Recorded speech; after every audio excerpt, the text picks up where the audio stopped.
What is going on, guys? Jeff Arctic Joker here, and with E3 2015 all wrapped up and done, I wanted to go over some of my favorite things I heard from the conference this year. Now, before I get started with this, going over what my favorite stuff was, I just wanted to say no matter what games you play, no matter what type of games, if what we saw from E3 is an indication of the future, it is going to be an amazing time to be a gamer in the coming year. I cannot wait for all the titles that got revealed. And I know some of them probably aren't going to live up to the lofty expectations we have, but I don't care. As of right now, I am so psyched to be a gamer in this day and age right now. The upcoming year looks amazing. So let's get right into it. Now, you guys are going to notice I'm actually bringing you this commentary over some Borderlands 1 gameplay from the Xbox 360.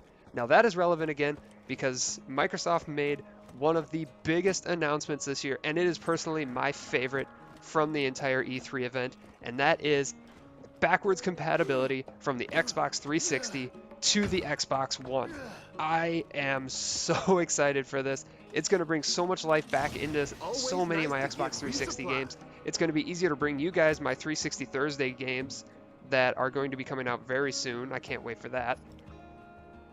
But it's not without some of its reservations. I do have a couple concerns about it. Um, the big one is my hard drive on my Xbox One is already crying from from the addition of 360 games. I have over 75. My hard drive is over 75% full, and that's just from like 15 Xbox One games. When this backwards compatibility thing launches fully in the fall, there's going to be over 100 titles, and I bet I'm going to have a lot of them. So I'm really going to need to invest in a new hard drive, probably like a 2 terabyte external. My other big concern with this is going to be what's going to happen to my saves. That's one of my big concerns with this. I don't want to have to start all over on all my games. I'm guessing they're going to bring some sort of cloud save feature, which will allow you to take your saves from the Xbox 360 over to the Xbox One, and everything will be good. I'm sure we'll get some more details on that going forward, but that's another one of my big concerns. Now, one of my big hopes for this, one of my big hopes for this backwards compatibility feature is that hopefully it lessens the trend of HD remasters from developers. I really hope this starts to lessen it. We're starting to get less and less originality as of right now in games, and that is because of so many people are just like, hey, let's do an HD remaster of this, and we'll keep selling the same game. I hope this backwards compatibility feature fixes that, and developers can start focusing on new IPs and getting us new stuff for us to get excited about. Now, speaking of HD remasters, one game that I think completely deserves the HD remaster treatment that is going to be coming out is Gears of War. We're getting the Gears of War Ultimate Edition. That's going to be coming out later this year, I believe, what did they say, October, November, holiday season, I believe. I can't wait for this. Gears of War was an original Xbox 360 launch title back in like 2005. I'm so excited for this. It definitely deserves that HD remaster treatment. There are so many very, very loyal Gears of War fans, and I'm so happy for them to be getting this game. And then we also got the big announcement of Gears of War 4 coming out holiday season in 2016. I can't wait for this. The first true new-gen Gears of War game. It's going to be so much fun. If it's anything like Gears 1 through 3, we won't talk about that fan fiction game, The Adventures of Baird or whatever. But Gears of War 4, I'm very excited for that. I loved the Gears of War games, so I'm very, very excited for that. We got the big announcements of the Rainbow Six Siege beta. I'm definitely going to sign up for that. Hopefully I can bring you guys some content on that. I'm not the absolute best at tactical shooters. I like more just the fun, run head first and just try to kill a bunch of stuff. But hey, maybe tactical shooting will be a good way to switch it up. We'll see. And then another big announcements from the Xbox panel, Microsoft panel, whatever, was the Xbox Elite controller. This thing looks sick. It's going to have the paddles on the back and all that. It looks amazing. It's going to go for cheaper than a SCUF. And a lot of people are thinking, like, this could potentially be a SCUF killer. I'm not going to go that far. I really don't think it'll be a SCUF killer. So many people are devoted to SCUF and the quality of their products that I really think it'll bring some competition. It's not going to bring like the downfall of Scuff. That's just not going to be the case. It will bring some much needed competition to the aftermarket controller market that Scuff kind of really has a stranglehold on in terms of performance controllers. Now shifting gears here into the Sony conference. Sony did so much fan service this year. It is unreal, and I can see why some people are saying that Sony won E3 because they brought what the fans wanted to the conference. The big one that I was so surprised about was The Last Guardian. I'm so excited for The Last Guardian. This game was thought to be dead last year. IGN even reported it as dead, and it rose from the ashes, and they brought us gameplay footage this year. That is amazing. The game looks beautiful. I love Team Ico. I mean, the game has been in development for the PS4 for 3 years, since 2012. So I'm not worried about the fact that it's going to feel dated or anything like that. I think it's definitely going to look great. I feel like it's going to play great. I'm really excited for that. You know, something different than the normal first-person shooter fare for myself. Like I said, I love Team Ico. One of my favorite games back on the PS2, one of the most beautiful games on the PS2 was Shadow of the Colossus, done by Team Ico. Absolutely visually stunning game. If any game from the PS2 days deserves an HD remaster or the remake treatment, give me Shadow of the Colossus. If they ever do that, it will be Game of the Year that year. Mark my words on it. Team Ico, listen to this commentary. Get Shadow of the Colossus out there on the remake stage. And speaking of remakes, the biggest fan service that Sony did this year was the Final Fantasy VII remake announcement.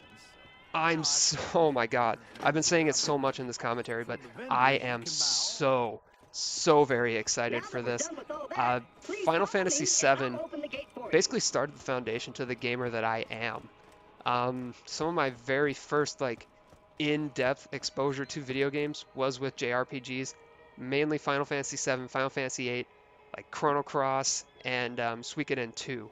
So being one of the staples of my gaming childhood, seeing it be brought back to life in the form of new-gen consoles, and being able to play the amazing story in equally amazing graphics, it excites me so much, and I believe it'll really revitalize the Final Fantasy community.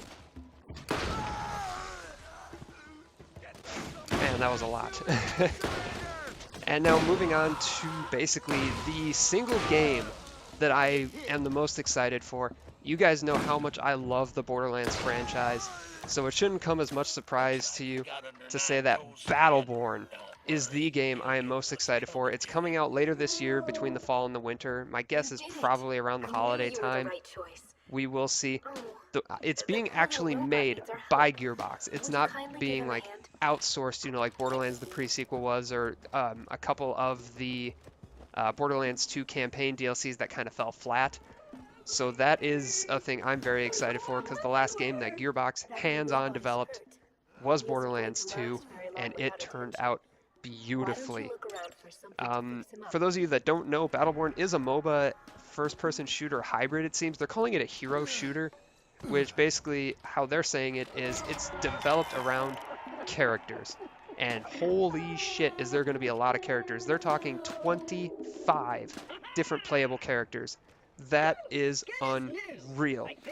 Now, we're going to see how well they balance the characters. From the 10 they've revealed so far, they all seem very balanced in their own way.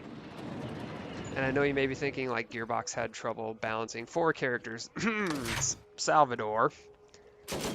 But I hope they learned from their mistakes and carried that into Battleborn. I hope this becomes the next big franchise for them, so they can pour more money into Borderlands, which then in turn can pour more money into Battleborn, and so on and so forth. And they just keep coming out with amazing titles for us fans of those hybrid-type games.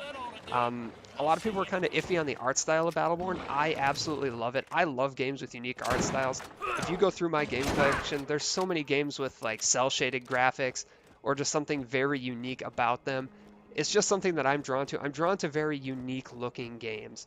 So Battleborn is right up my alley, and if it's got the gameplay mechanics of Borderlands in some way, I'm going to have so much fun with it. I've been looking for a game to just pour hours upon hours into, like I still do with the Borderlands franchise. I'm hoping Battleborn will end up being that. This is really just Gearbox back to being Gearbox.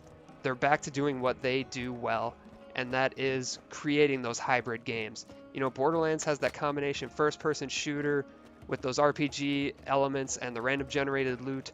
Battleborn is doing the combination of like the big battle arenas with the first-person shooter genre.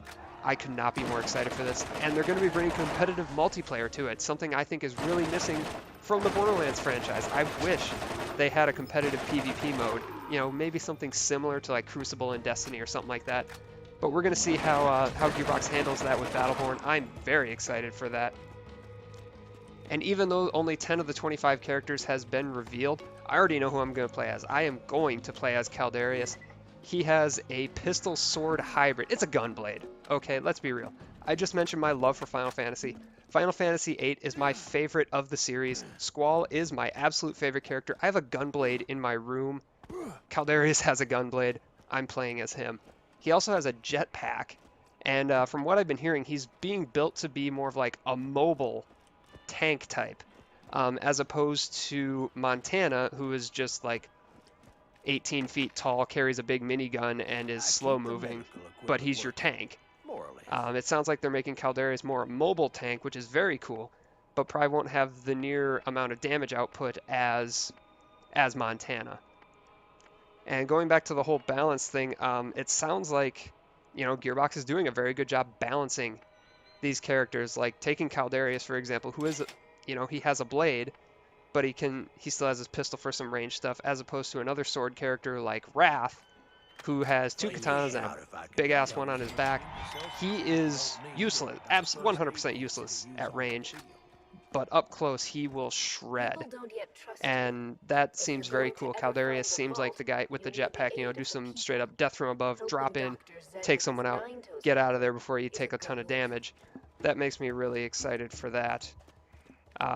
Other games to just really get hyped for that a lot of people are going to be hyped for because they're these huge AAA titles. We got Fallout 4. Everyone's excited for that, myself included. I'm playing Fallout 3 offline, you know, not for YouTube or Twitch or anything like that. I'm having so much fun with it. It's just getting me more hyped for Fallout 4 when that comes out. Mass Effect Andromeda. We're getting a female protagonist. She doesn't, and I like it. I'm going to sound like a social justice warrior here. But, you know, she doesn't seem too overly sexualized, but still seems really badass. But we don't know. She might pull a Commander Shepard and just, like, screw everything that moves. But we don't know that yet. I'm really excited for Mass Effect. The story from the first 3 was amazing. I have a feeling it's going to be just as amazing in Andromeda. One that I'm really excited for is Rising Storm 2 Vietnam. I love period shooters. You know, I love the World War II and, you know, Vietnam era first-person shooters. The first one that I really got into was Call of Duty 2 Big Red 1 for the PS2. That's what started my obsession into first-person shooters, and I cannot wait for this one. I'm very excited for that one. Dark Souls 3. I'm not much of a dungeon crawler fan. I have a bunch of friends who are into Bloodborne and the Souls games. They're extremely excited for it. They cannot wait. Maybe I'll pick it up and give it a try. We'll see. Star Wars Battlefront looks amazing, and the fact that they're doing a first-person multiplayer immediately sparks my intrigue. Not just as a huge Star Wars fanboy, which I am, but as a first-person shooter fanboy, which I also am. It's appealing to all my fandoms, basically. Mirror's Edge Catalyst, another very, very cool game. I love Mirror's Edge. I think it was incredibly underrated for the Xbox 360. I cannot wait to see how it will look on launch for the Xbox One. That's going to be a great title, I think. There are way too many games to mention to come out of E3 that looked amazing. Let me know what some of your favorite games to come out of E3 was. If you think someone won E3, I really think it was a draw. Everyone knocked their conferences out of the park outside of Nintendo. But if you think someone won, tell me in the comments. If you liked what you heard and liked what you saw, please leave a like. And if you're new here, don't forget to subscribe. And I'm going to catch you guys in the next one. Later.